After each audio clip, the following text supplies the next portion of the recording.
रोहोफैदों खायसो खालामफैदों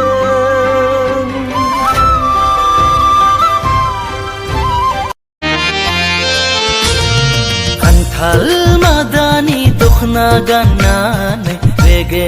रेगांनि फास्रा लानायजों समायथारदों नोंखौ समायहोदों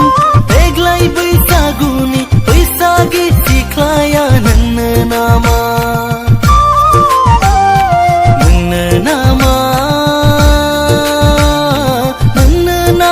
सना आं मेगन खेबनाय हायनारिया आं लोगो मोननाय सिखोलाया खान्थाल मादानि दखना गाननानै रेगे रेगांनि फास्रा लानाय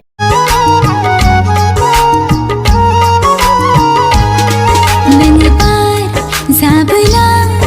आङो जोमै जाना बिलिर जागोन नोंजों अरा नोङो बिलिर फैबोला जाखांफैयो सोरां मेगननि गोजान दाथां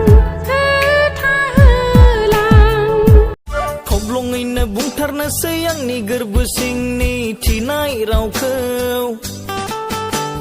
थांहां फैहां जाबाय थानाय आंनि सालाय बिजौनि गुरै रावखौ बुंनो सानब्लाबो माथो आंलाय बुंनो हाया गोसो सिंनि बाथ्राया गिदिं गिदिं थाफिनलाङो हारसिंब्लासो एवखां सावखां खालामबाय थायो